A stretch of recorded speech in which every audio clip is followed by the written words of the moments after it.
Hey, what's going on, guys? This is John from Movie Lovers Night, of course. Go on ahead, go over to Apple Podcast and rate us over there. Of course on Google Pod. Matter of fact, go on Good Pods. Go on to Good Pods and rate us over there. Tell us what you think. Also, too, it's like social networking for podcasters. So go on ahead, rate us over there, comment over there, and also too, rate us on Spotify as well. Leave a comment or two, and without further ado, I have Manny, the movie guy, with me. We're going to rock out with our Oscars predictions. This is basically our Super Bowl for movies, so I can't wait to dive into it with Manny. So let's go on ahead. Let's do this.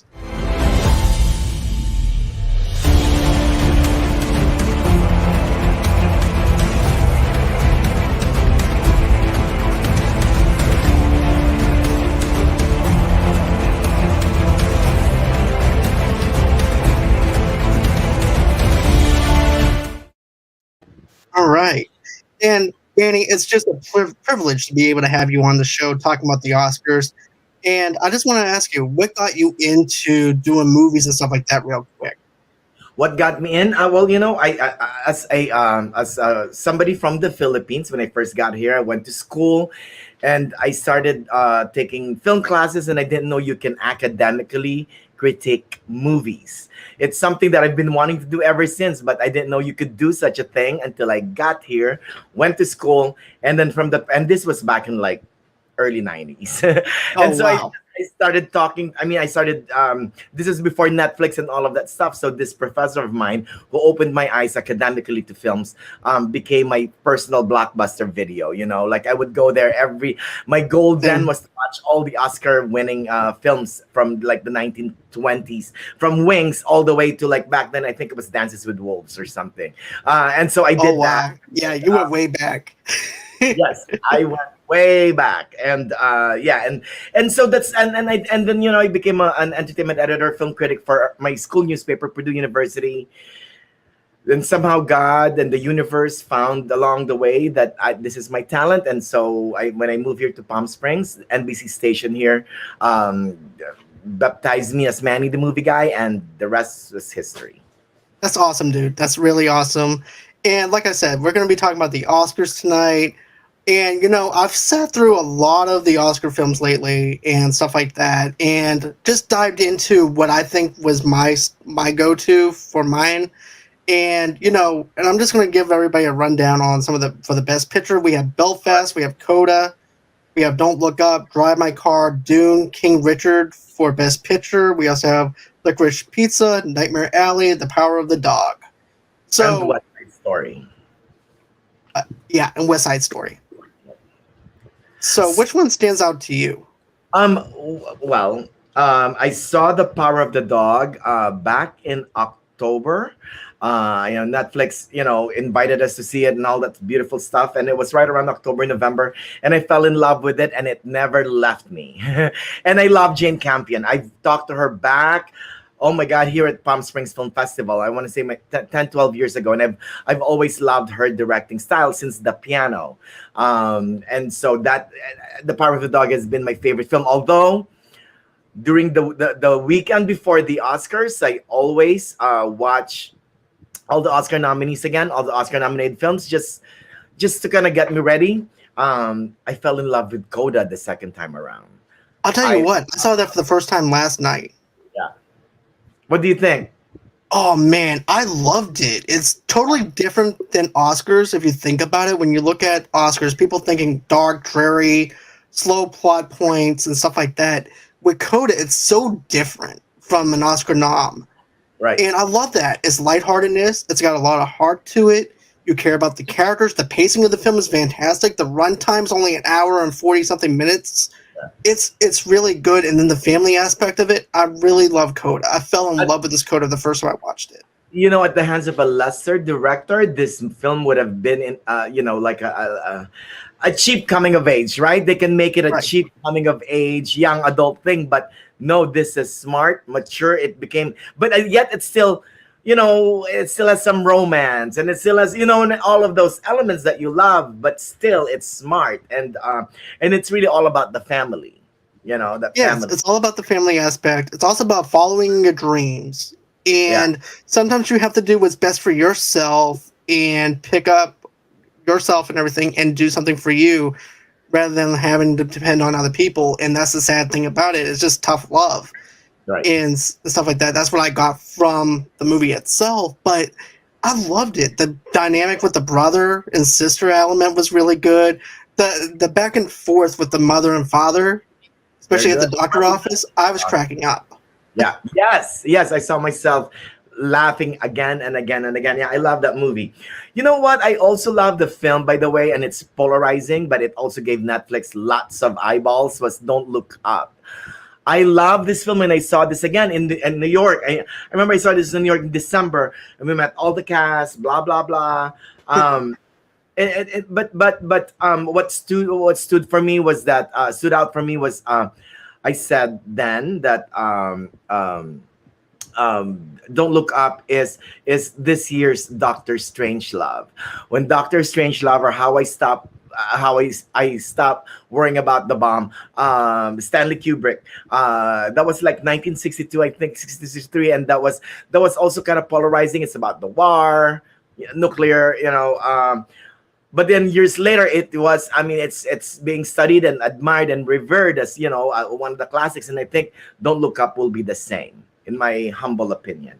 I think, and also the speech by Leonardo DiCaprio at the end mimics the speech at Network. Oh, the social network. Yes, yes, yes. So yeah, so there you go. But I just want to say something about that because I love Don't Look Up.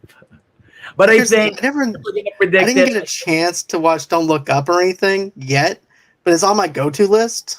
Yeah, But I saw the majority of the films. But from what I heard, Jonah Hill does a really good job. Everyone does a good job within their roles. No one's milking it in or anything like that, or phoning it in, which is something I do appreciate and everything too. And also, Meryl Streep, I always love. I think her character here is a little underwritten, but I still love. I still love her. I mean, it didn't distract you from liking the movie. right? Um, yeah. Okay, I'm So gonna have to check it out soon. best picture, I think The Power of the Dog would still take home Oscar gold, even though Coda won the Producers Guild Award, which is a good sign because those are the ones who bestows the best picture trophy. So we'll see. Right. It'd be kind of nerve wracking on Oscar night. Right. Here's the thing, though. And Power of the Dog has a lot of controversy surrounding it. And normally with controversy, either it can be good for the Oscars or it can be bad for the Oscars. Perfect example is The Wolf of Wall Street Right. and everything. Everybody was thinking, oh, because of the Golden Globe noms and stuff like that. But there was a lot of other controversy surrounding that film, and that didn't even win Best Picture or anything. So Right. with Power of the Dog, it could still have that little twist where it could lean on either Dune, which is one of my go-to whenever I'm thinking that's going to win it. But also, too, I'm rooting for Coda. Even though a lot of people are saying Power of the Dog is going to do it, I'm actually one of those people that's being a little bit more optimistic on the other end of the spectrum, where I'm not like everybody else, which is making me stand out a little bit more. But when I look at Dune, I look at Best Picture for the widescreen shots, the cinematography. I look at the direction of the film. I look at the dialogue that's been spoken out and the Yeah. casting. And everything shot by shot, screenshot by screenshot is definitely Academy Award level stuff that you actually think of when you Right. look at it. And not saying that Power of the Dog doesn't deserve it or anything like that, but whenever I'm looking at Academy Awards, that's the things that I'm looking at through the eyes of the lenses of the judges on how they look at stuff. And then also, too, even with Coda, even though it doesn't have that wide range shots or whatever, you still have characters that you care about that you can build on to where at the point where it's like, you know what, these characters are something that these audiences can connect with, can relate with. It has lightheartedness. You know what? I think that I might want to put this in my envelope to not get it actually all the way over there to the finish line. Coda has a lot of things going for them. They also won the Screen Actors Guild Award for Best Acting Ensemble. So that means of all those movies, that one has the best acting ensemble, has the best acting cast. Right. So maybe, maybe Coda will Cross his win. fingers. But let's see here. And I just want to point this out. I watched Nightmare Alley. My fiance and I both did. Yeah. Brandy's inside the comments section. But It- and here's the thing: I feel like with Nightmare Alley, which I'm going to be doing a review tomorrow night on it, but not to take away from what I'm going to be doing. I don't want to steal my own thunder, but I felt like the set pieces within that film itself were too big. It makes the film feel kind of small. You right. know what I mean? Because I'm expecting. I love Guillermo del Toro. I love his direction. I love his storytelling. It's just that I feel like the set pieces makes the scenes so small to the point where you don't have those wide angle shots like I want. You don't have a lot going for it. And also, too, you're supposed to be a traveling carnival, and I didn't really feel like that they were traveling anywhere. I felt like they were just there in that one area to the Right. point where I'm like, wait, you're supposed to be a traveling carnival, but it just didn't land its landing for me to say that this is best picture. Yeah, I don't think it's Guillermo del Toro's better No. films, but your comment about where the set pieces are bigger than the actors, maybe that's intentional, though, right? Because True. those characters are all really small and minute. I mean, the way they do their morality issues and all that. There, I mean, you know what I mean. Right. So maybe go, but you know what though? I have suggestion for you before you. Maybe you can do a compare and contrast. Maybe watch the original movie from Oh, 1945, I want to say, and compare it with this one, because okay. I would you can see, and you can tell which one would be a better film, and I think the original will be better than this new one, Okay. although Because I love classic films. I'm a huge yeah, fan of classic films, so I'll definitely check that out. Thank you for the recommendation on that. yeah, you're welcome. What about your thoughts on King Richard though? King Richard is good, but I think that's buoyed by Will Smith's performance. Uh, Um, and it's well edited. I have a feeling that it may actually win Best Editing more than Dune, because the Ace Eddie Awards, the American Cinematic Editors, gave it the award for Best Feature Film. King Richard. So that's good. And you know what? And I know it's not the category yet, but because of King Richard, I think it's about time that we give Will Smith his due. You Definitely. know, the guy has been proving that he's not just a comedian or an action star. I mean, he's been showing to us He's that he got can dramatic also, chops. He's yeah, got dramatic chops. The guy can act. Ali, I felt yep. like was his best performance with that. Oh, But this was a total transformation to me, where I yes, didn't even feel like I was watching Will Smith. I felt like I was watching this father with his daughters, trying to do the best for them on the capabilities that he has, and doesn't really have that much resources. yeah, But you care about them. And then also too, it felt like he transformed into their father. And I'm like, and that's all I saw was just the father aspect. I didn't even see Will Smith as that character anymore. I instantly just saw King Richard as who he is, as he's being depicted in real life. So yeah, I yeah, yeah. just got lost in the story. Oh, well, that's good. And you know what? The secret to good acting is, of course, disappearing in your character. And Right, Will Smith truly disappeared. Like what you said, you're not watching Will Smith. You're watching King Richard. right. And that's something that I really like. But I'm hoping that something comes out of that. Yeah. I haven't seen Licorice Pizza, and I haven't seen Power of the Dog. I'm on my way to see Drive My Car, so that's some of the ones that I was on my list. So Be prepared for Drive My Car. It's long, but it's one of those movies where if you have 3 hours to spare, just embrace the timing of the movie and you will be rewarded handsomely. okay, So just be prepared for that. Licorice Pizza I do love, and Licorice Pizza was like Coda, like it was experiencing this wind beneath its wings, right? I mean, it's progressing, and then all of a sudden it's like it just stopped. And I think there's like a couple of missteps of the film. I think that kind of had affected it. Um, One is there's like an Asian joke that they did in the movie it became a running gag joke. Some people find it offensive, and another is the difference between age of the younger teenager and the older adult. So there's all those elements, but then it was set in the 70s, back before before we were woke, if you right, may. exactly, right. You know what I mean? So But I still love Licorice Pizza. I love Yeah. Paul Anderson. Yeah. Okay. Let's see here. West Side Story. I just reviewed not too long ago. As a matter of fact, I did that last week. Did you enjoy it?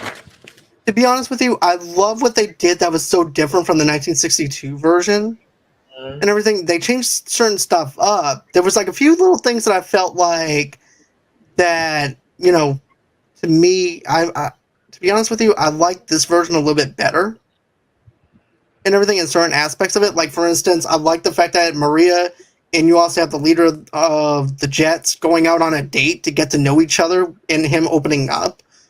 But the two standouts to me was Roberto, the gang leader, Yeah. Yeah. and his girlfriend. That was the two standouts for me in this movie. And even though I love Baby Driver, I just Yeah. felt like the main character that he plays, was not Yeah. that It was a little believable to bland me. here. You're right. Yeah, It was a little bland here. I thought he was miscast actually, and no one yeah, has saying that. And I felt like he's very, I mean, you need a little bit more machismo from him, and right. I didn't quite get it. Although No, Rachel Ziegler is freaking fantastic, and the movie really, and I hate to say this because I love the 1962 version, but you walk out of there still loving that older version, but this one kind of sort of just made it all fresh again, and right. it's a miracle. um but it's also great that they all also paid homage to the original. I mean, all the choreography is really from the original show. Jerome Robbins. So yeah, I enjoyed it, and you're right. But I walked out of there, though. I walked out of the theater, um, thinking of Ariana DeBose. Hmm. She is freaking fantastic in this film. So She definitely does a good job with that, to be honest with you. I really loved her for that role. It's just the main actor playing that other role was kind of bland. I was expecting a tough guy, you know what I'm saying? You just got out of prison, and he's just tall, lanky kind of guy. He didn't look like he. Come on, you're going to lift weights for crying out yeah, loud if you're in prison. At yeah, least look like that you buffed up a little bit, you know? yeah, And I just didn't really feel like he was that threatening as to be the leader of the Jets. The only thing that I have to say is the dialogue with the date alone made me care yeah, about his character a little bit. Now, yeah, the Officer Kripke song to me was a little, to be honest with you, it felt kind of forced in a sense. I didn't really care for that piece, but I appreciate the humor within it. It's yeah, just that one song just didn't land for me like I wanted to, but I like the whole entire deal where you have these kids in this old neighborhood, the neighborhood's being demolished, and they're coming out from the rubble and yeah, everything, and it's showing that they're the survivors of this rubble.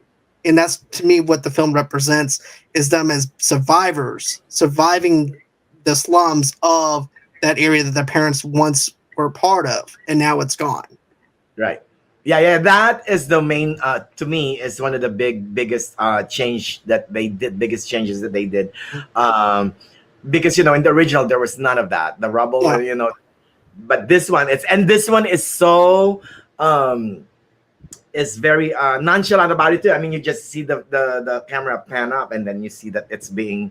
So I'm like, oh, that's pretty smart. It's a very Spielbergerian, right. Spielbergian. Yeah, Or Spielberg-ist. But another thing too is even they changed out the one of the Sharks gang members though too, where basically the leader of the gang is like, hey, look, I don't want you to be part of this life. I want you to do what you're going to be doing. You're going to college and stuff like that. I like the fact that they changed his character up to the point where it's like he's not a gang member or anything like that. I felt like he was more like a concierge, yeah, like a Godfather type of role. If he was going to go to college and if the leader of the Sharks were going to take over, he was going to be like the Godfather of that area, right, and right, right. that character was going to take over for him as a Yeah, concierge. I loved how they did that differently with this one. And you have motivation behind why he wants to kill the main character. You have that plot detail. I have to say, I enjoyed this, even though nobody really asked for a West Side Story remake. Then again, what movie did we actually ask for? right. But I thought it was perfectly well done Yeah, for a sequel. exactly. That's the miraculous part of it too. Is that no, you're right. No one asked for a West Side Story, but Spielberg said, "Well, you know what? Here it is, and you would Right. love it." And we did all love it. And yeah, and I love Rita Moreno there. It's kind of like an homage to the old one, and yes, it's fantastic. I enjoyed that film. That was my number three, actually. My number one was Power the Dog last year, and Belfast was my number two. I Okay, I love heard about Belfast. I haven't seen that one. Belfast is great. It's it's an autobiographical tale of Kenneth Branagh's childhood. Um, but what's awesome with this film? Well, we'll see. It won the Toronto Film Festival, and normally, I want to say like for the last 10 years, whatever film won for the Toronto Film Festival wins the Best Picture Oscar. But this time it's kind of different. I don't think Belfast will take home the Best Picture trophy, which is kind of sad because it's by Focus Features, and Focus hasn't won a Best Picture trophy ever. And they've created a lot of great films the last 10 years. The last 20 even. Brokeback Mountain is one of them. They could have won Best Picture for that, but Crash won. Right. And I remember Crash being one of those movies that was the most talked about during that year Yeah. as well. Well, it was really well, but here's the problem. Brokeback Mountain was on its. Well, Brokeback was the front runner. It won everything. Everything. Critics' choice, la la la. And at the Oscars, it's like the Academy said, "Oh, no gay cowboy for us." It was too soon. So, I mean, you know It what was I very mean? too soon. And here's the thing: people still talk about Brokeback Mountain, but no one talks about Crash anymore. No. It goes to show you how underrated Crash is now. Everybody You know? still talks about Brokeback Mountain, regardless of the fact if you liked it or not. People And still Crash, talk about it. Crash is a good movie, but it was just like a really neatly tied racism film, and in racism story doesn't you cannot tie it in a nice bow, right? No. I wish we all could, but this one wasn't. And I heard a rumor that the reason why Clint Eastwood was supposed to be against Brokeback Mountain, and he went around and campaigned against it, so it would not win, and that's what happened. That's what I heard. Now, my question, that's why I'm questioning Power of the Dog in that same kind of aspect where everybody's talking about it. This could be the same thing that happens. And of course, you also have Sam Elliott, I believe, was the one who was backlashing with it. I'm like, dude, you're playing a country western character. You're not even a real cowboy. You're pretending to be a cowboy. That's exactly what Jane Campion said. When she won the Directors Guild Awards, they asked her, and she said, he's an actor. He's not a cowboy. Right. And he's complaining about Montana. It was supposedly Montana, but it was shot in New Zealand. Well, because there was COVID it was the height of the pandemic. Plus, it's cheaper to shoot it. It's budgetary reasons, and that's why. And Western is a myth, right? It's a myth of the mind. The Western, the West, right? It's a myth. It's how we envision how the western is supposed to look like. Exactly. And so it can be shot in New Zealand and make it Wyoming or whatever, right? So, Right. What Sam Elliott was complaining, and then of course it was complaining about the illusions of homosexuality in the film. And he missed the point because that's the point of the film. Right. That's the biggest point of the film, So, yeah, anyway. I don't know. It's just a movie, really. Why, create such a big fuss? Exactly. I just don't get it. It's just a little small things that people fuss over is the biggest things that I just don't understand. To be honest with you, I accept people for who they are. I don't care about anything else. And plus, a movie's supposed to take you away from the reality that we're living in to make us forget about stuff around us and to unite us as people. Because and I said this in an interview that I did, but going to the movies is the one place you can go to where you can forget about religion, you can forget about sex, you can forget about racism, you can forget about everything. Everybody's for one single moment. Everybody's wrapped in this one universe that this director made for us. Right. And we can celebrate it and talk about it, just total strangers, because we both shared an experience. And that's what going to the movies is all about. Exactly. Yep. Tell that to Sam Elliott. I will. As a matter of fact, after this, I think I'll tweet him. But anyways, I want to go ahead and get into the director part of it Okay. with Belfast being Kenneth Branagh being best director. Then you have Reskoe Omaguchi. I think that's how you say his name.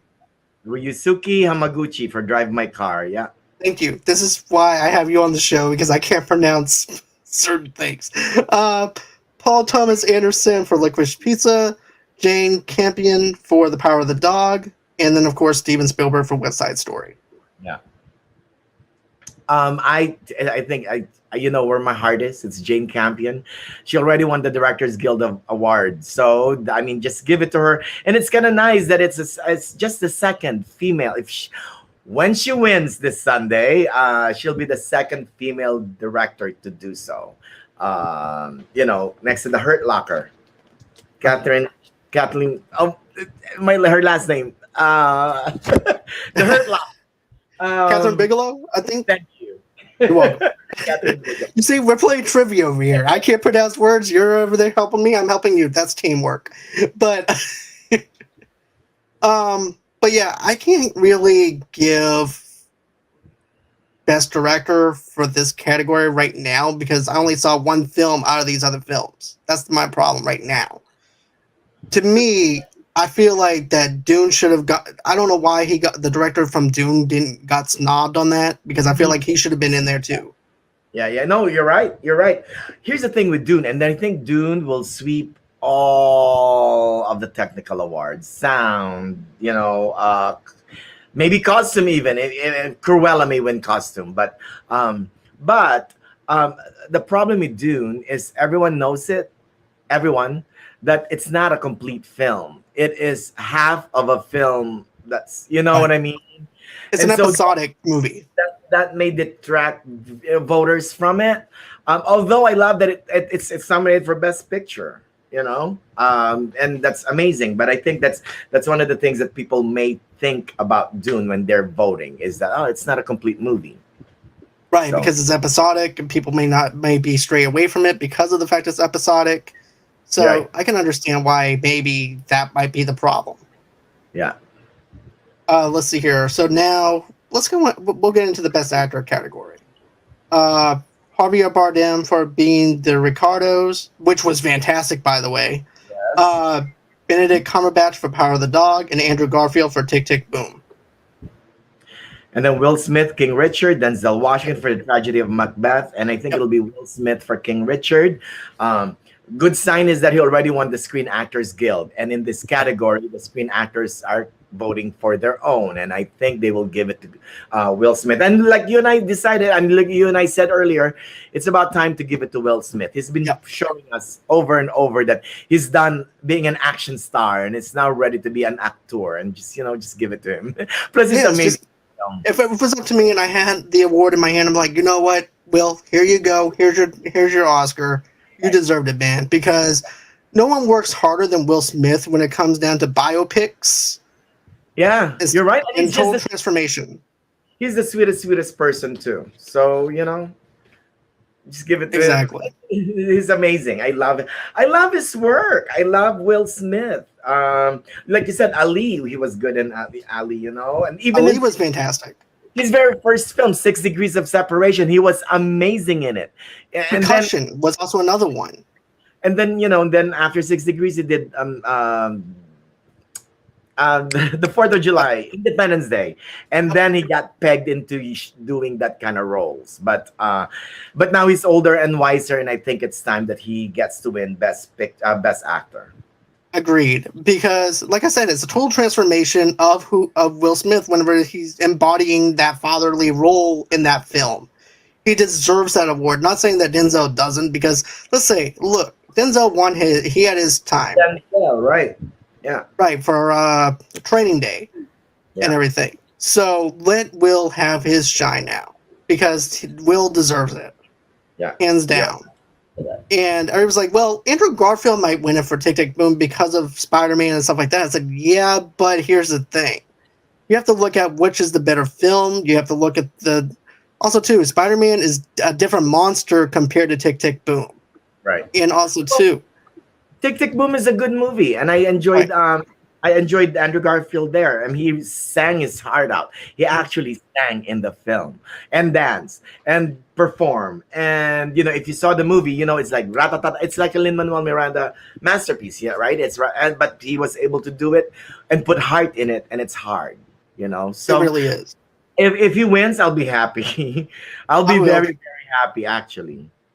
But if Will wins, I'll be fanboying. I'm not gonna lie. I'll be sitting on my couch, eating my popcorn, and just fanboying over the fact that Will finally won his Academy Award, just like how Leonardo DiCaprio won his Right. and everything. So I'll be thrilled if he does. And also, too, I loved. Matter of fact, I ended up loving the Ricardo movie. To be honest Yeah, with you, I thought that was a fantastic film. it's a good But film. yeah, I enjoyed that film. A lot of people are complaining about, why cast somebody from Spain when you need some a Cuban actor. I mean, come on. I mean, I thought he was good in it, Javier Bardem, and I thought that Nicole Kidman was fantastic as Lucille Ball. She yeah, is acting not just Lucille Ball but also Lucy. If you have to, she's doing the it's just actress two different entities. right, and she did it well. She did it. I love her. I love Nicole Kidman. And it's hard to pull that off because here's the thing. It's a difference when you play a character on TV and then you have to snap out of it and play your own self away from the cameras. Yeah, And now she has to play not only a part where she's got the cameras on her, she's Lucy. Then yeah. the lights are off.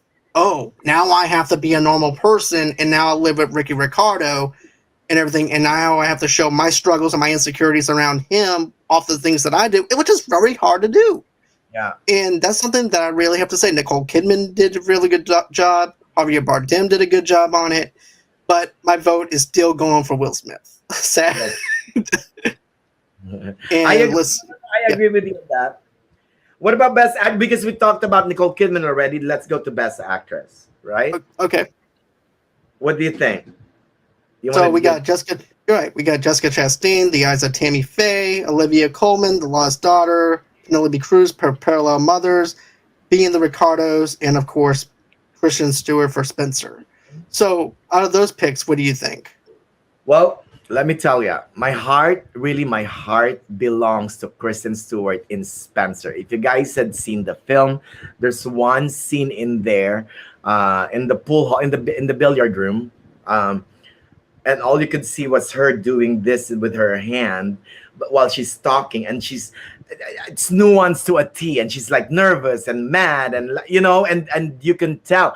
I mean, my God, Kristen Stewart is a freaking fantastic actress. If you're pigeonholing her as Bella Swan in Twilight, I mean, come on. I mean, she's done other things than that, like Robert Pattinson. You cannot just call him Edward Cullen in Twilight because he's done so many freaking fantastic films after that, Right. and then now he's the Batman, right? And That I people agree with you. the Batman, buying him as a Batman. Same thing with Kristen Stewart. She's amazing here.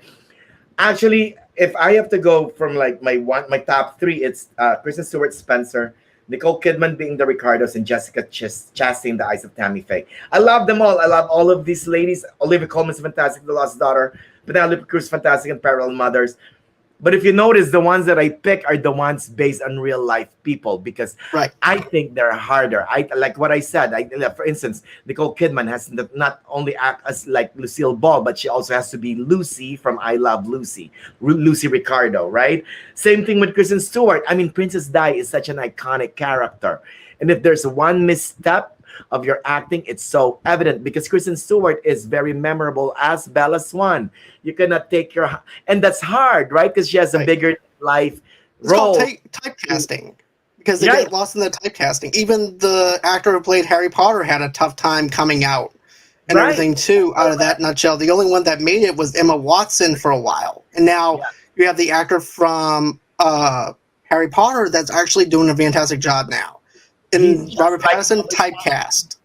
yeah, And even though I didn't like the Twilight movies either, Brandy, because I didn't like Twilight either, but here's the thing: I let time marinate a little bit.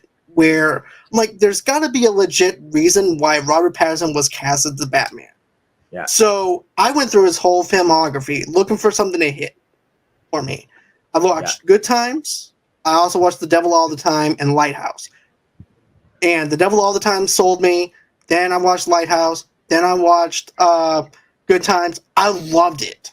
Those three Yeah. films are the standouts for me. Even when he was doing Twilight, he made a movie called Remember Me, and I still Right. remember that film to this day. Have you seen that film? I Remember remember the Me? plot twist within that movie at the Yeah, and very end of it. I interviewed him that back then, and he was smoking a lot in that film. And I remember telling him, "My God, you made me want to smoke a lot," and he just laughed. It was kind of cool. But yeah, He's I got a good mean, personality, though. and then look, Kristen Stewart before Twilight. I mean, she stole some scenes in Into the West, right? With Emil Hirsch. She was Yep. just poor girl in a mobile home. Even Panic Room You was that. know, she's amazing. She went toe to toe with Jodie Foster in that film. I mean, she. Let me tell you, Kristen Stewart is. If if it's a fair Oscars, she will win Best Actress in my category, but in this category. But I think it's Jessica Chastain's here, and I also love Jessica Chastain, The Eyes of Tammy Faye. And the reason I'm basing this on is I'm basing this on all leading up to the Oscars. BAFTA, she won Critics' Choice Awards, which I'm a proud voting member of, and also she won the Screen Actors Guild. So I mean, she's got all of this in her cachet, and I think she will win the trophy on Sunday for Best Actress. I Jessica, can definitely see it's that. about time too. She's been nominated a lot, Jessica Chastain. She hasn't won. So Right. yeah, I think it's to be honest with you, if I could actually pick any Oscars that would actually pick out the times and everything, I think that is going to be Will Smith's time and also her time now. And Jessica everything is Chastain. now time to actually represent the people that got snobbed a bunch of times. Although I'll be the happiest person on earth if Kristen Stewart wins or Nicole Kidman wins. Yeah, either or. I'll Right. be jumping up and down. You see, Trust me. Nicole Kidman and Kristen Stewart are my two tops, and I've watched Spectre, and I wasn't expecting much from it because of the fact I'm always thinking Kristen Stewart, no facial expression or anything like that. And finally, there's a movie because even though there's some movies that I'm like, it's Kristen Stewart, or what I'm saying, it's just typical film stuff. And Yeah. then finally, I'm always rooting for someone behind the scenes to have like a comeback or someone that blows me away. Yeah. Spectre, she blew me away as Princess Diane. I was not. I was actually surprised to see that because that's hard to pull off in a biopic. And then also too, I also like Nicole Kidman, so those are my two picks as well. Yeah. You know, If you saw the ending of Spencer, it's also kind of fun. It's hopeful. And Pablo Larraín, the director of the film, is fantastic. He's a good storyteller. It's very slow and methodical, just like Jackie with Natalie Portman 2 years ago. I mean, it's very slow and methodical, but she's good in that movie too. So yeah, yeah. If Kristen Stewart wins, I'll be happy. And by the way, I have like a quick Twilight story. If you look at if you have a DVD of Twilight Breaking Dawn, I think the last one, you would see my name in the back. The best Twilight ever. I'm gonna have to check that out. I'd never noticed. Now that I'm gonna have to look that up because And I've been it's seeing a lot of because it was the last Twilight. I'm like, yay, it's the best Twilight ever. because you know what, man, I've been seeing a lot of people that I follow now. Now I look at the DVD covers Yeah. because Scott Mance, I know Scott Mance through the Schmodown and stuff like that. And so now I'm like, okay, I want to look at the people that I know. It's no longer about the actors. Now it's about the critics that I know and stuff like Also, that. Magic Mike, the first one, the Magic Mike one. I'm on the front. Red Hot Sexy or something. It's funny. All right. I'm going to check those out now. Now you got me wondering where your name is actually at. So, yeah, I'll definitely be doing that. So, Best Supporting Actor, we have Carrie Ann Hines for Belfast. We have Troy Koster for Coda. Jesse Plemons for The Power of the Dog. J.K. Simmons for Being the Ricardos, which he did a fantastic job with that, too. Cody Smith McPhee for The Power of the Dog. And those are the ones for the Best Supporting Actor. My choice is Troy Kotsur for Coda. He's fantastic in here without saying a word. I mean, that is a miracle, right? Right. And again, he also won the Screen Actors Guild. He's the front runner, and I think this will be. That's why they always give the Best Supporting Actor. Why do you think Best Supporting Actor is always the first one that they give out? Because normally whoever is in this category has been the front runner through and through. It's kind of like by the time the Oscars come, it's like, oh, let's just give it to him because he's gonna, you know what I mean. So Right. I think it's Troy Kotsur, and I think it, and it's and he's deserving. Definitely deserving. Because here's the thing, it's 99% of acting when you can't where there's no dialogue. And is that 1% where you're acting with dialogue. You can do a lot with the eyes, you can see a lot with the eyes and everything too, and tell a story without telling anything. But it also makes it a little bit more complex because of the fact he is a deaf actor. And And if you that's saw the film, my that's God, inspiring. he made me cry like near Me the end. too. I was like when she comes back and hugs him, and I'm like, I just bawled. I'm like, oh my God. Dude, I said this in my small little review on my personal page and also on my Twitter. I said I cried man tears with Yeah. this movie. I cried. I laughed. This movie has so much heart in it. I never had a movie that pulled me in the way this did. And also, too, it has of course, my hometown of Boston represented. But Oh, still, but it doesn't just focus on the Boston aspect or anything, which is something I appreciate. This is just telling the story of a simplified story and telling it into the lenses of the daughter. yeah. Right. And that's what I loved about it. It was moving, it was captivating, it moved me. It's also inspiring. If you're someone that's deaf and want to get into acting, now you have a way of actually getting into acting. We also saw that with what's that one alien movie that came out? It had Emily Blunt in it, A Quiet Place, with the little Oh, small like, deaf child yeah, yeah, and yeah, yeah. everything too. So there is a community for the hearing impaired and stuff like that. So that's something that I really loved about Yeah. how moving it was and so inspiring. Even if you're deaf or you're not deaf, there's something for everybody in this movie. And it's all about the love for music, and it's kind of like the dichotomy is the daughter loves music but her family could not hear it because they're all deaf. I mean, it's so brilliant, so simple, it's brilliant. I love the film. Me Yeah. too. And So like I there said, you it's not so complex. Yeah, yeah, yeah. So now we actually move on to our best supporting actresses.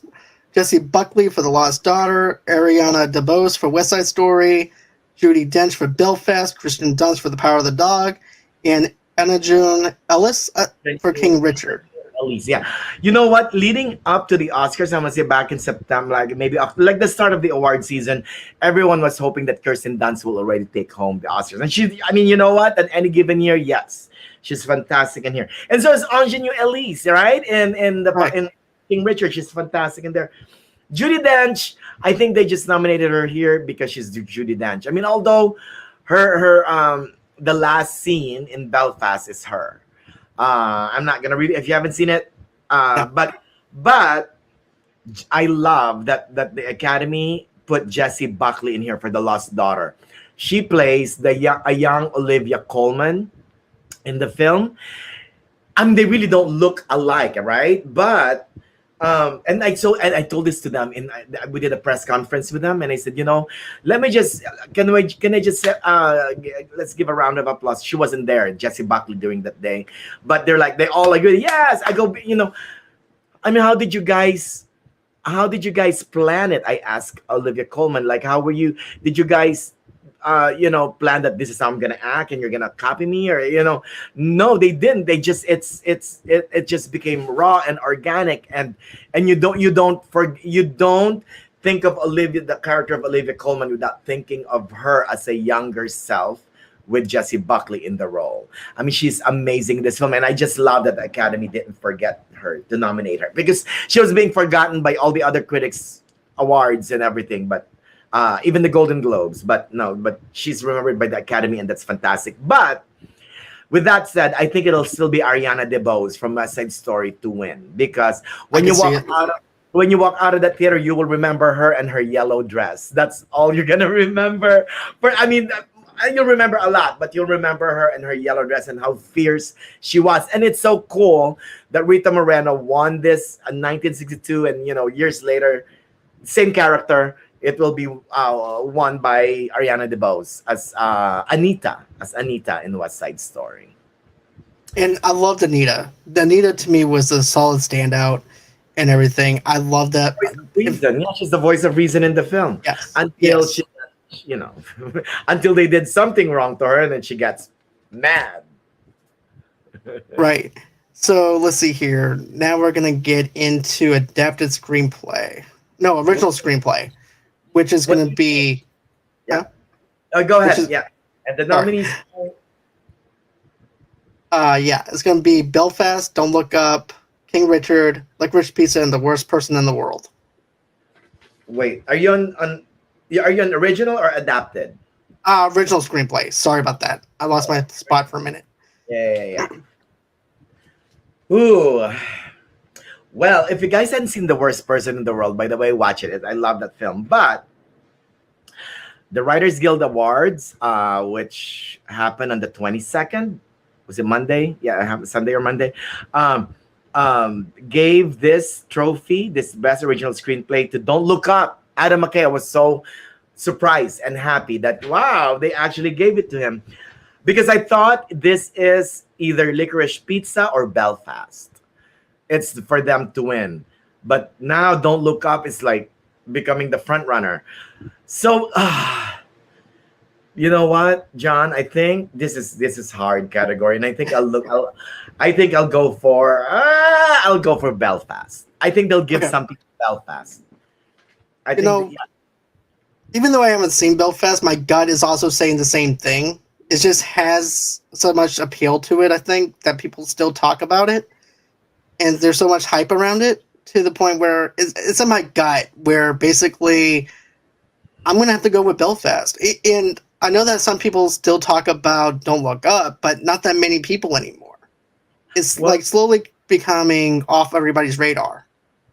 well, you know what? And I think the Academy. Here's the thing: in Belfast, the real main star of the film is the little kid, Jude Hill, as the young Kenneth Branagh. He's really the main star, but they didn't give him any nomination or anything. It's probably because this is his first film, right? Right. Um, but I think they would still want to bestow something, give something to Belfast, and I think this will be it. I think they will. It will win Best Original Screenplay. Okay. You know, because Don't Look Up is a little polarizing for the Academy, I think. That's true. So now we are going to have our adapted screenplay one now. All right. Category, which is Coda, Drive My Car, Dune, The Lost Daughter, and The Power of the Dog. Also, this is a hard category. I think I'll go with I'll go with Coda.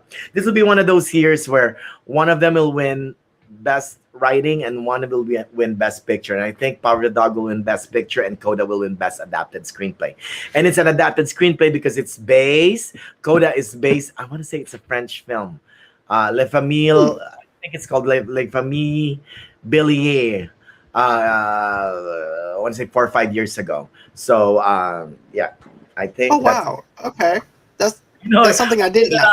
I pulled that out of my booty. I just like Yeah. oh, You and know I what think though? Your French is better than my French. I'm just going to be real with you. Like I couldn't even pull that out of my booty. To be honest with you. So let's see here. If I'm gonna have to go, you know how I said about Dune, right? I How I'm know. thinking, Yeah. but no, not for this one. I'm going with Coda because of the fact, number one, like you mentioned to me before, Dune is an episodic movie Yeah. and everything, and it's hard to do an episodic type of film when it's geared towards the Oscars Right. and everything. So, with that being said, my vote is for Coda Yeah. to get Yay. it Cool. because the simplicity is not complex. People understand it, and people gravitate towards something that they understand versus doing a 2.5 hour movie based off of other religions, based off of episodicness and stuff like that. Yes, I made up that word, but based off of being episodic and everything, I'm going to have to go with something that's a little bit more simple, which is Coda. Yeah. So, best animated feature: Encanto, Flea, Luca, The Mitchells vs. Machines, and Raya the Last Dragon. I think it's Encanto. I love Encanto. I also love Luca. I love Luca. Did you see Luca? Luca is like Call Me by Your Name, You see, but with I ended fish. up watching Luca,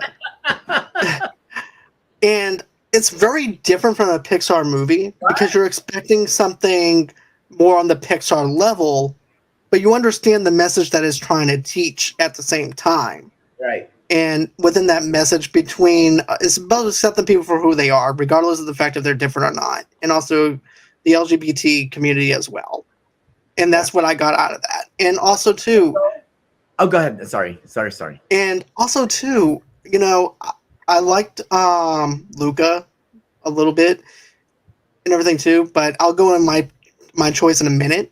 But going ahead, I want to hear your thoughts. Well, I also love the Mitchells versus the Machines. It's Yes. also a smart film, and also, it won the Annie Award. The animated, all these animated professionals, they gave this award to them. Also, that's also a good sign. But I don't. But I think the Academy as a whole still falls for Disney and still falls, um, and Encanto. I mean, you could not escape Encanto. Even the No, we song, you don't talk don't. about Bruno. Yeah. No. Yes. So yeah. So I think it's Encanto. Yeah. Right. And my two picks was the Mitchells versus the Machines because of the fact that it's a relatable film, and also too it's about technology, about how technology is pretty much the way it's moving, how we can be addicted to our machines and stuff like that. And next thing you know, the machines are taking over us. We saw that with Matrix, we saw that with Terminator, but we don't listen. But you Yeah. know, that's what I got for with Michael with that movie. But I'm gonna have to go with Encanto simply because of the fact, yeah, it's a Pixar movie, it's a Disney movie. But I like Michael's versus the Machines. Yes, I would. Yeah. But as an if I'm a whenever I watch these films, I view it as an Academy Award judge Yeah. on that caliber because that's the way you're supposed to do it, rather than on your viewpoints. But you're Yeah. viewing it as an Academy Award judge. Yeah. And so, if you're looking for character building, looking for characterization in characters, if you're looking for something simplistic about family, about also too not only family but where she comes from and Right. stuff like that, and making it very relatable, that's what the movie that I would go with is Encanto because of the soundtrack, because everybody still sings. We don't talk about Bruno, and also too, one of my friends also downloaded that song recently too, and all he does is hums it. And matter of fact, even when I'm sitting there with my fiance's kid and everything, and he's watching his cartoons, I'm humming that song and everything too. So it's very catchy. Is this year's Let It Go? Yes, Too bad they didn't nominate that song for the best song category. right, That poor thing. Bad decision there, Disney. Um, yeah, so we both decided that we're gonna do Encanto, right? Yeah. right. All right. Okay. So now we got production design. We got Doom, we got Nightmare Alley, The Power of the Dog, The Tragedy of Macbeth, and West Side Story. Like what I said earlier, I think Dune will win all the technical awards, and I Mhm. think we'll win this. Yeah, I think so too. Like I said, whenever I'm looking through the lenses of the Academy, I'm looking through the wide range of camera angles and stuff like that, and also too just the cinematography. So yeah, production design for Dune. So that's going to be my pick as well. Although I would not be surprised if West Side Story takes this, because I mean, look at all of those camera work that still, all True. the overhead shots. That it's fantastic. That's true. That's true as well. We can't rule out West Side Story, even though it's a remake, but Yeah. it still has a lot of story building within itself, though, too. So let's see here. We got costume design, Cruella, Crayono, Dune, Nightmare Alley, and West Side Story. Is that costume this? Cruella. I'm not a big fan of Cruella, but I think in this category, it's gonna win. See, I'm going to go the opposite. I'm going to go West Side Story for the simple fact when you look at the gang leader's girlfriend's dress, and I even said this in my review. I said, in order for her to stand out, she has to look different than everybody else to show the fact that she belongs to someone in power. That's And true. how do you do that? You do it with that rose colored dress that she has on. That makes her stand out, makes her feel powerful, makes her feel in control, and also to someone that answers to the person that's in charge as well. So I'm gonna have to go because of that with West Side Story. West Side. Yeah, but you know what? Don't forget that Cruella is about fashion. True. and category is about fashion. So I think it's Corrales, but we'll see. Right. You can call me and say, man, yeah, yeah, yeah. But I'll definitely be doing that. So now we're going to look at cinematography. Like I mentioned, with speaking of Dune, Dune is actually nominated Nightmare Alley, The Power of the Dog, The Tragedy of Macbeth, and West Side Story. yeah, So I'm still going to go with cinematography for Dune. Dune, yes, it has a strong, strong chance to win. You're absolutely correct.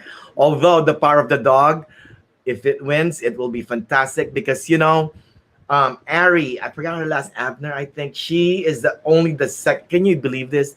The only second woman to get nominated to be nominated in this category, and if she wins, will be the first. So I mean, I kind of want it for historical purposes, and also she's great. I mean, if you saw Power of the Dog, the cinematography that they're doing, they follow, and then it's almost kind of magical because they follow this subject, and then when it happens, it's a different thing that you're watching.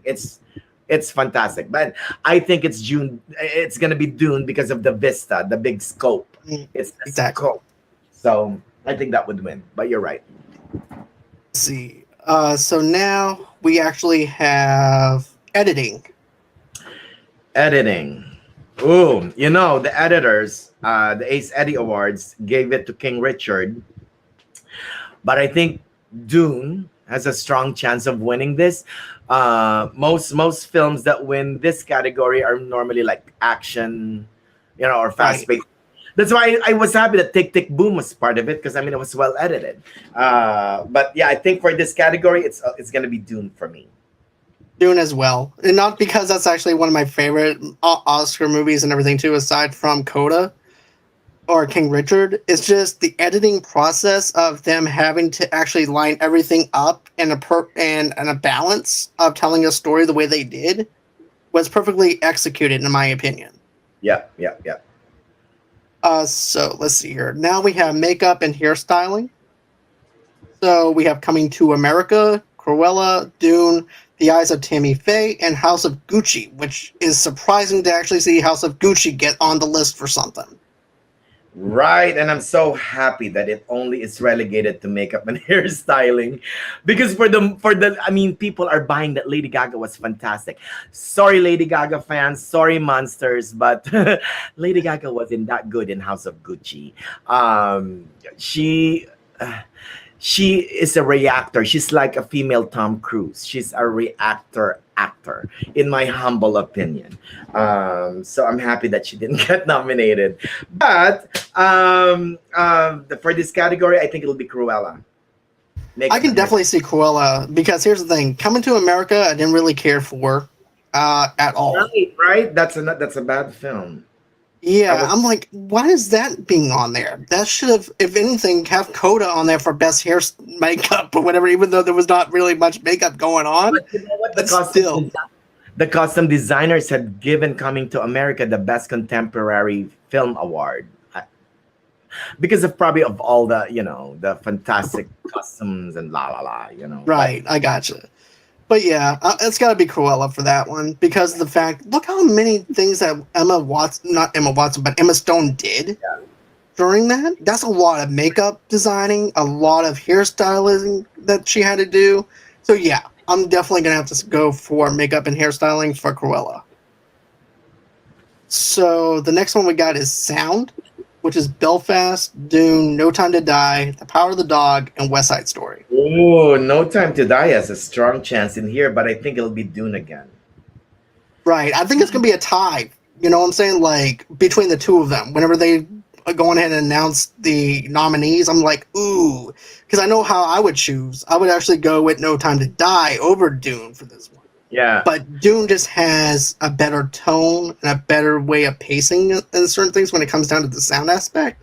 But Well, because when you predict the Oscars, you also have to look at how many nominations it got. That shows how much love it has from the Academy, and Dune just is like Power of the Dog had the most nominations this year, but Dune followed. And so you know that a lot of people love this film. A lot of Academy voters love this film. That it will definitely win some of, maybe most of them, most of the technical awards. Right. Yeah, And let's see here. Now we got the visual effects. Dune. Say no Now, more, Dune. Although it seems like all we're gonna do is say, "Dude." I love that Shang-Chi is here and Spider-Man No Way Home is here. And Free Guy, look, we knew Free Guy was even here. Which But is actually ironic that they actually put Free Guy in there, you know? Because no one actually thought that they would actually put a video game or OC, original character video game, yeah, into this category, which I find fascinating, to be honest with you. And Shang-Chi, I love Shang-Chi and the Legend of the Ten Rings and Spider-Man No Way Home. But to me, Shang-Chi's special visual effects stand out more than Spider-Man, if I'm going to view it from that angle. yeah, But when you look at the way that the Academy views things, you know Dune's going to get it no matter what. right. So, you know, I love seeing that they're on there because it shows diversity. It shows what they're trying to do to change things up a little bit for comic book fans like myself and things like that. But I have to say, I mean, you have to go with how the Academy is going to be viewing it as, you know? Yeah. So let's see. Let's see. We actually have best score now. Best original score, give it to Dune. Hans Zimmer. Hans Zimmer already won before, and I think it's, although Johnny Greenwood, I believe is the name of the composer, is also fantastic. He does all this country western kind of thing, and he did fantastic in The Power of the Dog as well. So, and of course Encanto is there. I mean, this is also a hard category, but I think it's gonna be Dune. I think it's going to be Dune as well for score. Yeah. And I love Encanto, but come on, Dune. Yep, Dune's gonna get that. So now we got best song, which is "Be Alive" with King, which is part of King Richard. We have Dos Armageddis or Gatus. From Encanto, yeah. Then Down to Joy, Yeah. which is Belfast. No Time to Die, which is also No Time to Die. So then you have Some You Do from 4 Good Days, and then that's it. Encanto should have submitted. We don't talk about Bruno because it's a sure win here. And then let me tell you, if you haven't seen Don't Look Up, there's a song in there by Ariana Grande, and it's called Just Look Up. And it's when I saw this film November, that's what I told Netflix because they asked for my, what we think of the film, la la la. I said, oh my God, the song. That song is a single song that in my humble opinion, that encapsulates the whole movie. It was brilliant. It's brilliant.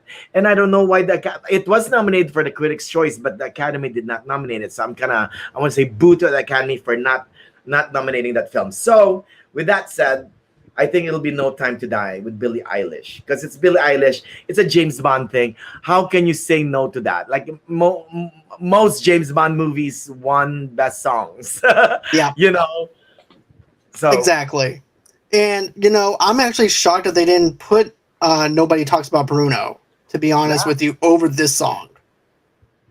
Because it was the most downloaded song that they ever had on iTunes for a while.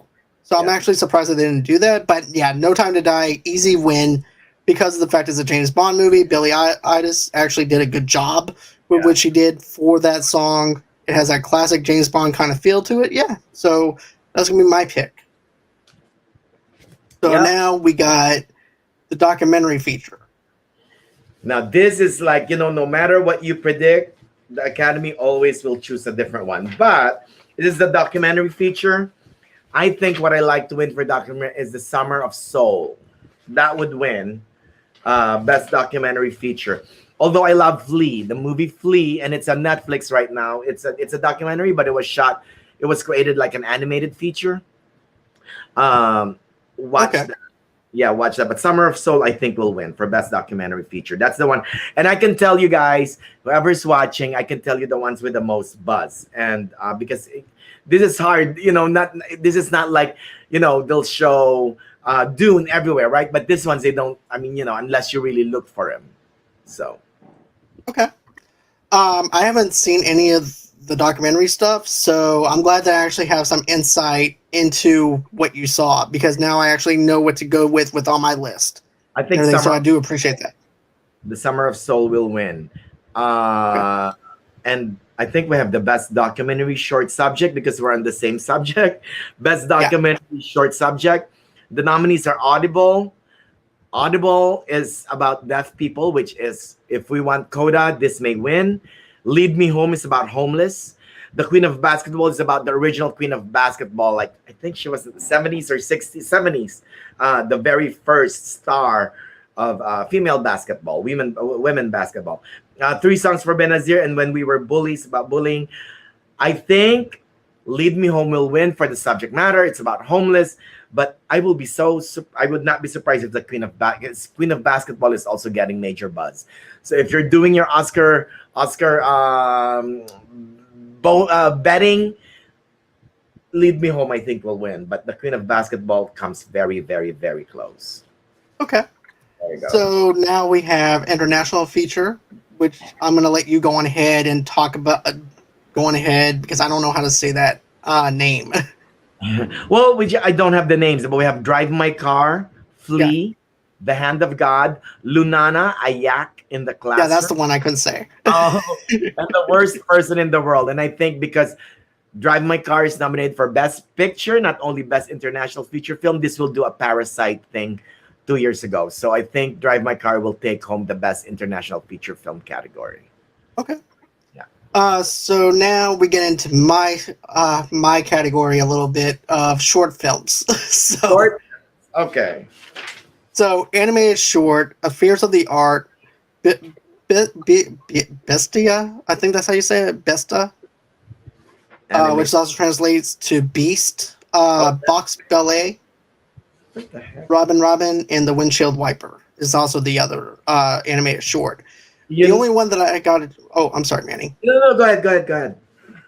Now, the only one that I got a chance to review recently is Besta. As a matter of fact, I actually had a screener for it where someone reached out to me and I was able to watch it, and I loved it. I thought that it was different. I was shocking because I was not expecting the dream sequence to be that dark. Yeah. And because I don't know if you saw it or not. That's the thing. I haven't seen it, but I heard that it's very it's grim for the Academy. It is. The buzz. I'm looking for the buzz. I saw of all these nominated films, I saw Robin, and I think it will win. It's because it's of all this. Okay, I'll tell you the themes. Okay, identity issue. The bird with an identity issue. Check, right? And it's got the bird was adopted by a family of mice, but they're burglars, Right. and their dream is to steal a sandwich. I mean, it's got all of those check marks that's gonna feel good and Oscar worthy, and I think it's Robin.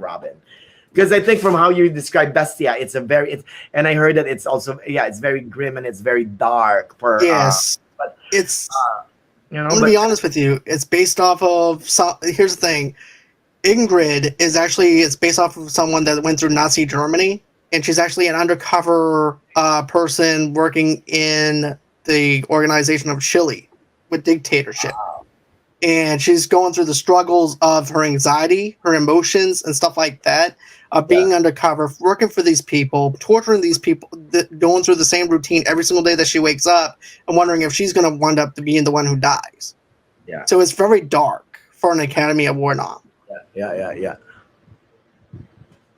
So, documentary short. It's Audible, Lead Me Home, The Queen of Basketball, The Three Songs, Ben Zur, When We Were Bullies. But we talked about this already. It's the Queen of Basketball or the yeah. I think is that it? We actually have live action short. Oh, live and then action. That's it. Yes. So, Did you see any? Did you see any of the films in the live action? Yes. Actually, I got to see 3 of them. Ooh. So, to be honest with you, man, it was a privilege to do this. I love supporting indie filmmakers and small filmmakers too. And when I found out that I was going to be reviewing Riz Ahmed film, For Yeah. the Long Goodbye, the part of me was like, I fanboy, but at the same time, I was like, I gotta be professional here because I love Riz Ahmed for The Sound of Metal Yeah. and stuff like that. This film is fantastic. Mhm. For a short film, they put a lot of detail and a lot of heart into it. It's also a soundtrack based off of an album that he put out as well. So I've and I always paint a That picture when I'm telling short right. stories. You produce this as well. Riz Ahmed produces as well. Yeah. Yeah. And what I always do is whenever I do a review on short films, I always paint the picture. I'm like, okay, picture yourself. You're in your room in this thing. You have a lot of stuff going on. You have a girl that's trying to prepare herself for a date or a wedding. And then you're seeing on the news of all this other stuff that's going on that's political around you, but you don't think it's going to be affected by you. Then all of a sudden, your life's changed in an instant. And then police, governments come busting down on your door. And then next thing you know it, you're being the one who's being handcuffed Yeah. and you're being shot down. Yeah. And it's very powerful. It's emotional. It pulls on your heartstrings. I really liked The Long Goodbye. Did you get to see any of these films that were nominated, though? I saw Please Hold, and that's why I think it will win. Oh, I saw that one, too. I got a chance to have the screener for that one, too, man. I It's said got this. right? It's Kafka as at the end, la la la, so It has so much stuff going for it. You have the special effects, which I was not expecting visual effects to be that good for a short film, but it has that sci-fi element to it. Us being addicted to our cell phones. What if we got arrested off of the fact that you're just walking down the street one day, you're eating a banana, you're walking to work, all of a sudden this drone comes flying at you and saying, hey, look, you're under arrest, and there's no people around to defend you. All it is drones surrounding you in the police station, and then you're being escorted over to that. That's a scary situation to go through. right. And that's why it was powerful for me to see that. It's actually streaming on HBO Max in case anybody wants to know where they can watch that at. Yeah. And I think it will win. It's very I have a chance. oriented, but it also has a lot of heart. So we'll see. This is always the hard ones to predict, right? Because there's Right. not, all the buzz are going for all different places, and you're like, so normally, I'll predict the Oscars. Out of 24 categories, I'll do like 21 because the best live action, the best documentary short are very Right. hard. Although it's gonna okay, if you follow, if through the whole year, you attend film festivals, chances are you would see all of these films or one or two of them, and then you'll be so happy when you see the nominations the following year. Like, oh wow, I saw that at the Heartland Film Festival. I saw that at the Right. Palm Springs Film Festival. And that's how I felt. I'm like, Yeah. and it was so moving, Manny. I mean, I just felt I'm just doing this independently, and I'm just an honor to be able to people reaching out to me, directors reaching out to me with these, and they're trusting in me to do a job to review films. This is like a dream come true for me Oh. and everything. So another thing I want to mention is this too, Your because I Wonder actually, Woman poster. huh? You hear me? It's because of your Wonder Woman poster, I said. I think so too. Gal is just fantastic in my background. I cannot put a green screen behind me because Gal is just illuminating. But Manny, another thing I want to mention is this: Alaka Chu, Take and Run. I got a chance to chat with the director. I've gotten a chance to review this film, and here's the thing: that's actually a dark movie in a sense, because you're dealing with family that are so. Let me think when I'm think of the word here. They're so concerned about their own traditions and not worried about their own daughter's concerns and their own daughter's education and how she wants to actually provide for them and do things. And they're so behind the times. It's kind of like Tony Soprano, where it's like over here is 1956, out there Right. is 1999. Right. So And over there, it's present time. Over there, it's 1930s and stuff like that. No electricity and stuff like that. But I also said this: picture yourself.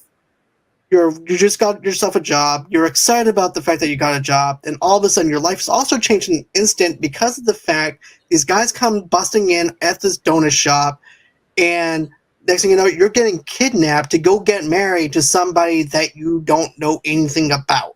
And then now you're sucked into this life, and they're expecting it to be okay. Even the parents thought it was okay.